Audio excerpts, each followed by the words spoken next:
Hello friends, मैं पूनम कुमारी आप सभी का आपके अपने इस यूट्यूब चैनल पर बहुत बहुत स्वागत करती हूँ। दोस्तों, हम लोग पॉलिटी की सीरीज़ में अभी जो है संविधान के अनुच्छेदों के बारे में पढ़ रहे हैं और इससे रिलेटेड जो है एक वीडियो पहले ही अपलोड किया जा चुका है। इसका जो है आज का यह वीडियो इसका पार्ट 2 है। तो आप लोग जिन दोस्तों ने इसका पार्ट 1 नहीं देखा है तो वो लोग प्लेलिस्ट में जा कर के इसके पार्ट 1 को ज़रूर देख ले। चलिए हम लोग बिना वक्त गवाए आज के इस पहले प्रश्न की ओर बढ़ते हैं दोस्तों, जो कि है पहला प्रश्न कि भारत के महान्यायवादी की नियुक्ति से संबंधित अनुच्छेद कौन सा है। तो दोस्तों, भारत के जो है महान्यायवादी की नियुक्ति से संबंधित अनुच्छेद कौन सा है यह बताना है दोस्तों। तो अनुच्छेद आपका 76 जो है क्या है दोस्तों, भारत के महान्यायवादी के नियुक्ति से संबंधित जो है यह अनुच्छेद आपका है। और भारत का महान्यायवादी की नियुक्ति कौन करता है दोस्तों, तो आपके राष्ट्रपति हमारे जो महामहिम है वो इनकी नियुक्ति करते हैं। और दोस्तों, सबसे बड़ी बात, जो महान्यायवादी का पद होता है वह सुप्रीम कोर्ट का जो न्यायाधीश होता है वह इसके पद की योग्यता रखता है। तो इसको भी निश्चित रूप से याद रखिए। तो आपका क्या हो जाएगा, 76 हो जाएगा आपका महान्यायवादी की नियुक्ति से संबंधित जो अनुच्छेद है वह कौन सा है, तो 76 अनुच्छेद है। चलिए अगला प्रश्न हम लोग देखते हैं कि कौन सा अनुच्छेद संसद के 2 अधिवेशनों के बीच जो है 6 माह के अंतराल की अनिवार्यता का उल्लेख करता है। तो दोस्तों, अनुच्छेद 85 जो है आपका क्या करता है, संसद के दोनों सदनों के मध्य जो है, यानी संसद के 2 अधिवेशनों के मध्य जो है दोस्तों आपका 6 माह के अंतराल की अनिवार्यता को जो है अनिवार्यता का उल्लेख करता है। दोस्तों, संसद के जो है 3 सत्र होते हैं। एक आपका होता है शीतकालीन सत्र, एक होता है आपका मानसून सत्र और एक होता है आपका ग्रीष्मकालीन सत्र। यानी कि 3 सत्रों की व्यवस्था की गई है। और अगर 3 सत्र ना हो तो कम से कम 2 सत्र, यानी कि इन सत्रों के बीच क्या होना चाहिए दोस्तों, 6 महीने का अंतराल होना चाहिए। तो आपका यह किस में बताता है, तो अनुच्छेद 85 इसकी जानकारी देती है। यानी अनुच्छेद 85 में इस बात की जानकारी दी गई है। चलिए अगला प्रश्न देखते हैं कि राष्ट्रपति संविधान के किस अनुच्छेद के अंतर्गत लोकसभा को भंग कर सकता है। तो दोस्तों, राष्ट्रपति जो है आपका यानी कि किस अनुच्छेद के अंतर्गत जो है भंग कर सकता है, तो अनुच्छेद जो है आपका, यानी इसका जवाब हो जाएगा अनुच्छेद आपका 85 बताता है दोस्तों कि राष्ट्रपति संविधान के यानी अनुच्छेद 85 के अंतर्गत क्या कर सकते हैं दोस्तों, लोकसभा को भंग कर सकते हैं। तो आपका ए ऑप्शन इसका सही जवाब हो जाएगा। अगला प्रश्न है हमारा कि संविधान के किस अनुच्छेद द्वारा संसद की संयुक्त बैठक का प्रावधान किया गया है। तो दोस्तों, आपका अनुच्छेद यानी कि 108 के तहत क्या किया गया है दोस्तों, आपका संसद के यानी संयुक्त बैठक की जो है व्यवस्था या प्रावधान की गई है। यानी अनुच्छेद 108 में यह बताया गया है कि संसद किसी विशेष परिस्थिति में जैसे कि कोई विधेयक पर मान लीजिए कि दोनों सदनों में यानी कि सहमति नहीं बन पा रही है, तो राष्ट्रपति क्या करेंगे दोस्तों, संयुक्त बैठक बुलाएंगे। और इस बैठक की अध्यक्षता कौन, बैठक तो दोस्तों राष्ट्रपति बुलाएंगे लेकिन अध्यक्षता कौन करेंगे, तो लोकसभा का अध्यक्ष, यानी लोकसभा का अध्यक्ष इसकी अध्यक्षता करेंगे इस संयुक्त बैठक की। इसका जिक्र कहाँ किया गया है दोस्तों, 108 अनुच्छेद में इसका वर्णन किया गया है। अगला प्रश्न है हमारा कि लोकसभा एवं राज्यसभा के संयुक्त अधिवेशन के विषय में प्रावधान संविधान के किस अनुच्छेद में दिया गया है। तो दोस्तों, वही प्रश्न पूछा गया है आपका अनुच्छेद 108, यानी अनुच्छेद 108 में लोकसभा एवं राज्यसभा के संयुक्त अधिवेशन के विषय में प्रावधान किया गया है। अगला प्रश्न है हमारा कि संविधान के किस अनुच्छेद में धन विधेयक की परिभाषा दी गई है। तो संविधान के किस अनुच्छेद में दोस्तों धन विधेयक की परिभाषा दी है, यानी कोई विधेयक धन विधेयक है कि नहीं, इस बात की जानकारी किस में दी गई है, तो अनुच्छेद 110 में जो है दोस्तों इसकी जानकारी दी है। और कोई विधेयक आपका धन विधेयक है कि नहीं, इसका अंतिम निर्णय कौन करेंगे दोस्तों? तो आपका लोकसभा अध्यक्ष, यानी लोकसभा का अध्यक्ष यह निर्णय करेगा कि कोई विधेयक धन विधेयक है कि नहीं। और लोकसभा के जो निर्णय को चुनौती ना तो आप राष्ट्रपति के सामने दे सकते हैं, ना उच्चतम न्यायालय, ना किसी और जगह पर, यानी इनके निर्णय को जो है चुनौती भी नहीं दिया जा सकता है। चलिए अगला प्रश्न हम लोग देखते हैं। भारतीय संविधान का कौन सा अनुच्छेद भारत के संचित कोष से संबंधित है? तो आपका संचित कोष से संबंधित आपका अनुच्छेद 112 भी है दोस्तों, यानी 112 से 29 तक, अनुच्छेद 146 यानी इसका 3 हो जाएगा, अनुच्छेद 148 6, ये सभी जो है दोस्तों क्या है दोस्तों, आपका भारत के संविधान के संचित कोष से संबंधित ये सारे अनुच्छेद है। तो उपयुक्त सभी हो जाएगा इसका आंसर। अगला प्रश्न है हमारा कि संविधान के किस अनुच्छेद के अंतर्गत राष्ट्रपति अध्यादेश जारी करता है? तो दोस्तों संविधान के आपके 123 के आधार पर जो है, यानी अनुच्छेद 123 में इसका वर्णन किया गया है, राष्ट्रपति के अध्यादेश जारी करने से संबंधित जो अनुच्छेद है वह है आपका 123, यानी सी ऑप्शन इसका सही जवाब हो जाएगा। अगला प्रश्न है हमारा कि संविधान के किस अनुच्छेद में सर्वोच्च न्यायालय के न्यायाधीश पर महाभियोग चलाए जाने का प्रावधान है? तो किस पर दोस्तों आपको अनुच्छेद 124 में जो है इस बात का जिक्र किया गया है कि भारत का राष्ट्रपति अगर कोई गैर संवैधानिक कार्य करते हुए पकड़ा जाएगा तो उससे क्या होगा दोस्तों, उसके ऊपर महाभियोग की प्रक्रिया द्वारा उसे अपने पद से हटाया जा सकता है। इसका जिक्र संविधान के किस अनुच्छेद में किया गया है? तो अनुच्छेद 124 में किया गया है। और ये महाभियोग की प्रक्रिया जो है दोस्तों लोकसभा या राज्यसभा किसी में भी लाया जा सकता है। चलिए अगला प्रश्न देखते हैं कि राष्ट्रपति सर्वोच्च न्यायालय से संविधान के किस अनुच्छेद के अंतर्गत परामर्श ले सकता है? दोस्तों राष्ट्रपति जो है सर्वोच्च न्यायालय के जो जजेस होते हैं उससे वह परामर्श लेने की यानी लेने का अधिकार रखते हैं। जैसे कि कोई विधि से संबंधित आपका कानून बनाना है, या अंतर्राष्ट्रीय कोई मुद्दा है, उस पर कोई मुद्दा है या कोई संधि है, तो उस पर कोई विचार विमर्श करना है, तो राष्ट्रपति जो है संयुक्त यानी सर्वोच्च न्यायालय के जो न्यायाधीश होते हैं उनसे यानी हेल्प मांग सकते हैं, परामर्श मांग सकते हैं। तो इसका वर्णन आपका कहाँ किया गया है? तो इसका वर्णन किया गया है अनुच्छेद 143 में। और किंतु दोस्तों राष्ट्रपति जो है बाध्य नहीं होंगे उस निर्णय को मानने के लिए। मान लीजिए कि सर्वोच्च न्यायालय का न्यायाधीश जो है कोई सलाह देते हैं, यानी उनसे परामर्श मांगा जा रहा है तो परामर्श तो देंगे ही, लेकिन राष्ट्रपति जो है उस परामर्श को मानने के लिए बाध्य नहीं है। इस बात का जिक्र कहाँ किया गया है? तो अनुच्छेद 143, यानी डी ऑप्शन इसका सही जवाब हो जाएगा।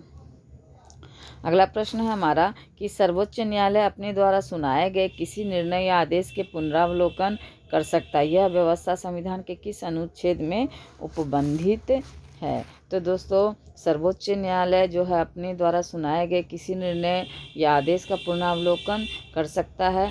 यह व्यवस्था जो है आपका संविधान के अनुच्छेद 137 में किया गया है। तो सी ऑप्शन इसका सही जवाब हो जाएगा। अगला प्रश्न है हमारा कि संविधान के निम्नलिखित में से किस अनुच्छेद में यह व्यवस्था की गई है कि उच्चतम न्यायालय द्वारा विनिश्चित विधि भारत के राज्य क्षेत्र के भीतर सभी न्यायालयों पर आबद्ध होगी? तो दोस्तों अनुच्छेद 141 के तहत जो है यह व्यवस्था की गई है, यानी ए ऑप्शन इसका सही जवाब हो जाएगा।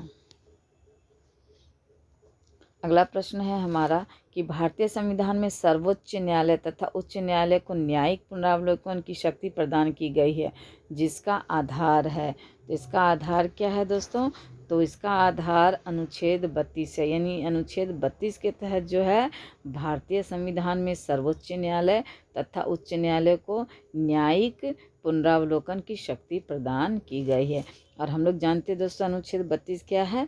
तो संवैधानिक उपचारों से संबंधित यह अनुच्छेद है, जो कि मौलिक अधिकारों से संबंधित जो अनुच्छेद के अंतर्गत आता है, यानी यह मौलिक अधिकार है आपका अनुच्छेद 32।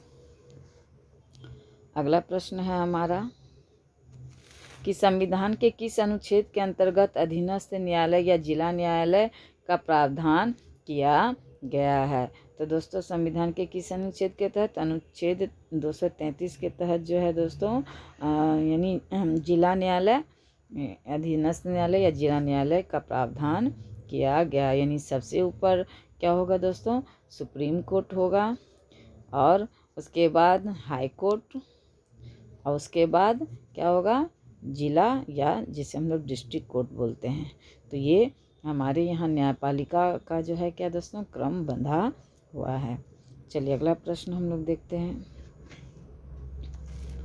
भारतीय संविधान का कौन सा अनुच्छेद संवैधानिक प्रावधानों की संघीय संसद राज्य विधान पालिकाओं द्वारा बनाए गए नियमों कानूनों पर प्राथमिकता प्रदान करती है?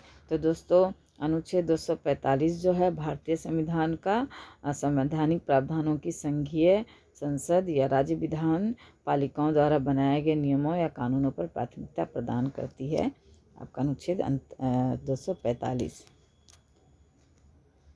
अगला प्रश्न है हमारा कि किस अनुच्छेद के तहत अवशिष्ट शक्तियां केंद्र के पास है? ये क्वेश्चन बहुत इम्पोर्टेंट है दोस्तों, और अपने आप में यह एक प्रश्न जो है यानी कि स्टैंडर्ड टाइप का प्रश्न कह लीजिए, मॉडरेट प्रश्न कह लीजिए। इसका उत्तर हो जाएगा आपका दोस्तों अनुच्छेद 248। यानी अनुच्छेद 248 के तहत क्या है दोस्तों आपका, यानी क्या पूछा गया है कि किस अनुच्छेद के तहत अवशिष्ट शक्तियां केंद्र के पास है। अवशिष्ट शक्तियां का अर्थ है दोस्तों कि जैसे आपको कानून बनाने का जो हक है केंद्र को प्राथमिकता दी गई, यानी केंद्र और राज्य की शक्तियों का जो बंटवारा हुआ है, किंतु प्राथमिकता किसे दी गई है दोस्तों, केंद्र को दी गई है। अगला प्रश्न है हमारा कि राज्यों द्वारा प्रार्थना करने पर भारत की संसद उन राज्यों के लिए किस अनुच्छेद के अंतर्गत कानून बना सकती है? तो अनुच्छेद 252 के तहत दोस्तों राज्यों द्वारा प्रार्थना करने पर जो है भारत की संसद जो है क्या करेगी दोस्तों, उन राज्यों के लिए जो है कानून बना सकती है। अगला प्रश्न है हमारा कि भारतीय संविधान के अंतर्गत निम्नलिखित में से कौन सा अनुच्छेद संसद को राज्य सूची के विषय में संबंध में विधि बनाने की शक्ति प्रदान करता है? तो दोस्तों अनुच्छेद 249 के तहत जो है भारतीय संविधान क्या करती है दोस्तों, केंद्र को जो है यानी संसद को जो है राज्य सूची के विषय पर कानून बनाने की शक्ति प्रदान करती है। दोस्तों हम लोग जानते हैं केंद्र और राज्यों के बीच क्या किया गया है, शक्तियों का विभाजन किया गया है, और कुछ शक्तियाँ केंद्र को दी गई, कुछ राज्य को दी गई, और कुछ जो है यानी कि दोनों के मध्य यानी बीच में रखा गया। जैसे कि केंद्र सूची हम लोग जानते हैं वो उस पर कानून बनाने का हक किसे है दोस्तों, केंद्र सरकार को, और राज्य सूची पर कानून बनाने का किसको हक है, तो राज्य सरकार को। और एक होता है समवर्ती सूची, यानी 3 सूचियां हैं हमारे संविधान में। तो इस समवर्ती सूची में क्या होता है दोस्तों, आपका केंद्र और राज्य दोनों मिलकर कानून बनाती है, किंतु कुछ परिस्थितियों में चाहे टकराव की स्थिति में कहाँ होगा दोस्तों, केंद्र को जो है कानून बनाने की प्राथमिकता मिलेगी। यानी केंद्र जो है आपका, चाहे आपका आपातकाल की स्थिति हो तो उसमें भी जो केंद्र राज्य सूची और समवर्ती सूची के विषय पर कानून बना सकती है।